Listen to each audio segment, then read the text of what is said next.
जाति जनगणना की मांग जो सालों से चली आ रही थी, विपक्ष लगातार सरकार पर दबाव बना रहा था कि जाति जनगणना करा लिया जाए। इसको देखते हुए केंद्र सरकार ने एक दिन पूर्व जाति जनगणना कराने का आदेश जारी कर दिया है। ऐसे में इस जाति जनगणना का गाजीपुर या पूरे देश में क्या असर होगा, इसको जानने के लिए हमारे साथ गाजीपुर के सांसद अफजाल अंसारी साहब हैं। हम उनसे जानेंगे कि जो सरकार ने ये आदेश दिया है उसका यहाँ भारतीय राजनीति पर और लोगों पर क्या असर पड़ने वाला है। थोड़े में ज्यादा स्वाद यही तो है इसकी खास बात। वाओ मामा, क्या स्वाद है। अरे मेरे राजा, मसाला। देखिए, ये खबर है कि कल श्री नरेंद्र मोदी जी की कैबिनेट ने विपक्ष की वो मांग, जिसमें सबसे पहले समाजवादी पार्टी के राष्ट्रीय अध्यक्ष माननीय अखिलेश यादव जी ने और फिर कांग्रेस पार्टी के नेता माननीय राहुल गांधी जी ने लगातार सदन से लेकर सड़क तक इस सवाल को उठाया था कि इस देश में जाति के आधार पर जनगणना करा दी जाए। इसका स्पष्टीकरण भी दिया था कि वो इसलिए जरूरी है कि चंद मुट्ठी भर लोग सारे संसाधनों पर कब्जा करके बैठे हैं और सारी सुख सुविधा उनके खाते में और वंचित है समाज के बहुत से हिस्से। इसलिए जातिगत जनगणना हो जाएगी तो देश का जो संसाधन है उस संसाधन का लाभ जिसकी जितनी संख्या है उसके हिसाब से उस अनुपात में कार्य योजनाएं तैयार होंगी और उनके कल्याण का, उनके हिस्सेदारी का मसला हल हो जाएगा। अब इसको इन्होंने कहा है कि हमारी कैबिनेट मान ली है, हम कराएंगे जातिगत जनगणना।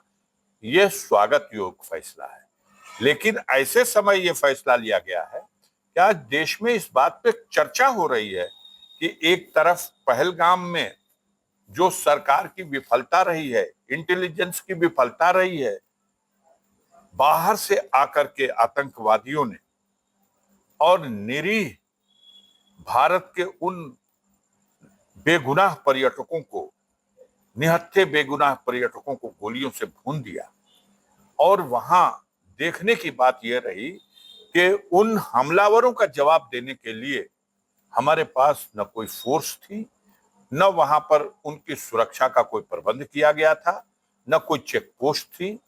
ये घटना अंजाम देना और फिर आज लगभग 10 दिन होने को है लापता हो जाना, ये सवाल आम नागरिकों के लिए इस सरकार के प्रति अविश्वास पैदा कर रहा है।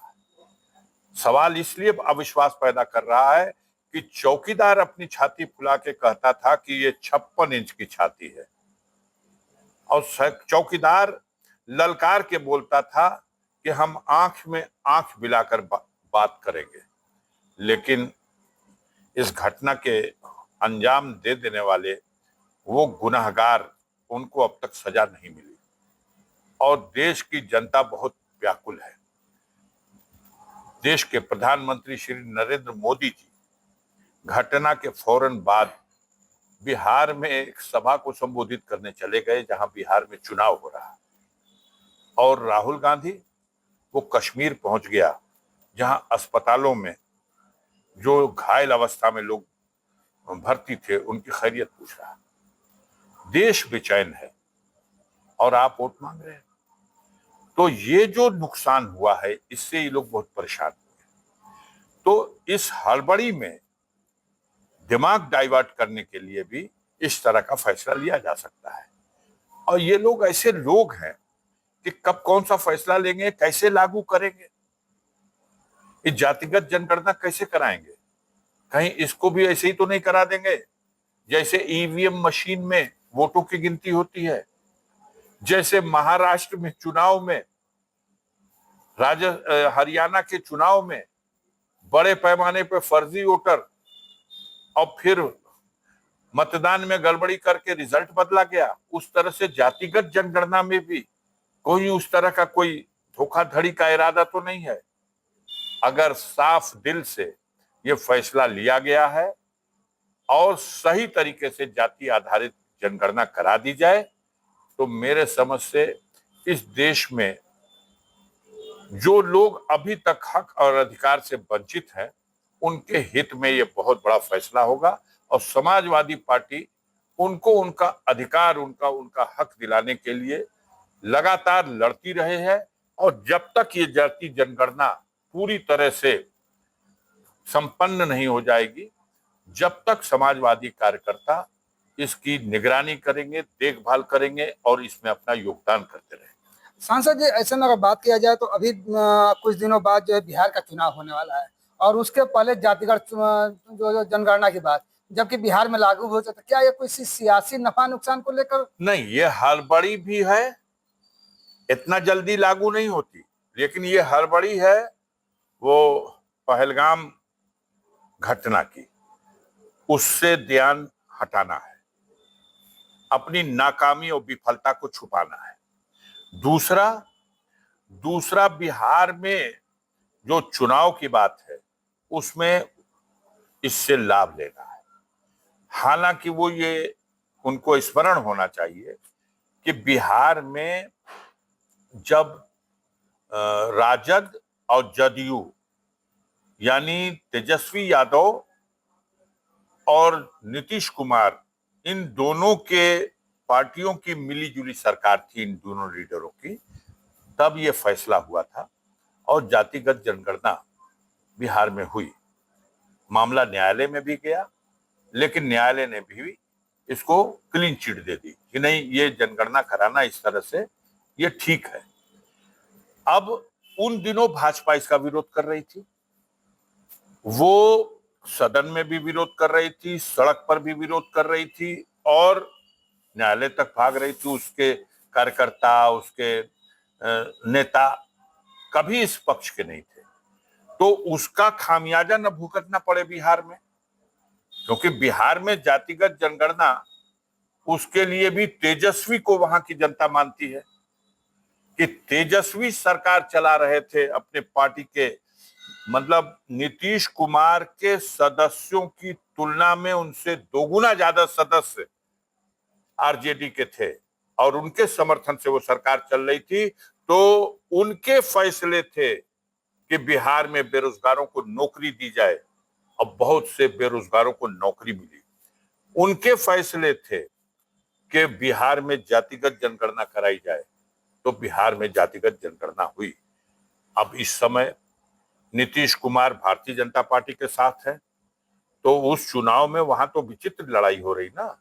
एक तरफ भारतीय जनता पार्टी के मुखिया और देश के प्रधानमंत्री वहां अपना हनुमान कहते हैं चिराग पासवान को, और दूसरी तरफ चिराग पासवान नीतीश कुमार को लुक्कारा लेके खड़े हुए हैं। तो अब सवाल इस चीज का है कि लोग अभी भी नीतीश कुमार के नेतृत्व में चुनाव लड़ा जाएगा या नीतीश को नर्वस करके इस मुकाम तक पहुंचा दिया जाएगा कि वो बेचारा हौसला छोड़ दे। इन सब उहापोह में अपना जो किरदार इन लोगों ने वहां जातिगत जनगणना का विरोध करके भारतीय जनता पार्टी ने जनता के बीच में एक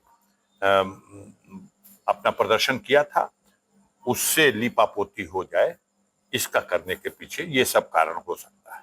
सांसद जी, अंतिम सवाल है, अभी सुप्रीम कोर्ट की बात किया जाए, आपके भाई की जो जहर देने की वाली याचिका थी उसको खारिज करने का मामला आ रहा है, इस पर आपका क्या? नहीं, खारिज करने का याचिका थी, उसमें जो अभी बिना फैसला पड़े, जो सरसरी तौर पर मीडिया से ही मालूम हुआ, उसमें ये कहा गया कि यदि अभी जो पुलिस सरकार ने रिपोर्ट दी है उसमें कहा है कि हमने जांच करा ली है, उनको कार्डियक अरेस्ट, हार्ट अटैक हुआ, और अगर आप कोई और भी इसके अलावा एक्शन चाहते हैं तो आप हाई कोर्ट जा सकते हैं।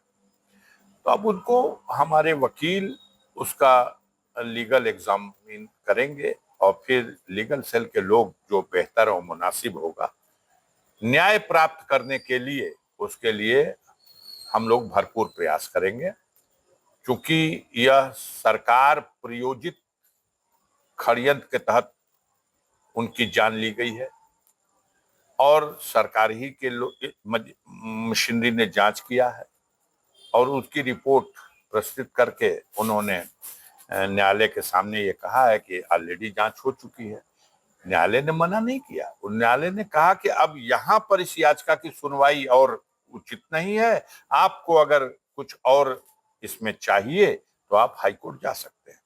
तो हम लोग उसको देख रहे हैं, जो कानूनी रास्ते से है इसका हम लोग करेंगे। तो ये थे गाजीपुर के सांसद अफजाल अंसारी, जिन्होंने जातिगत जनगणना जो एक दिन पहले केंद्र सरकार के द्वारा जारी किया गया है उस पर उन्होंने अपनी बेबाकी से राय दिया। साथ ही तो अभी कुछ दिन पहले सुप्रीम कोर्ट के द्वारा मुख्तार अंसारी की मौत को लेकर जो याचिका दाखिल की गई थी उसको खारिज कर दिया गया, जिस पर उन्होंने साफ कहा है कि सुप्रीम कोर्ट ने एक रास्ता दिखलाया है कि आप इसके बदले आप हाई कोर्ट भी जा सकते हैं। गाजीपुर से अनिल कुमार, TV9 यूपी उत्तराखंड के लिए। कुछ तो सस्ता लो, सब बढ़िया लो, इसमें क्या खास बात है? थोड़े में ज्यादा स्वाद, यही तो है इसकी खास बात। मसाला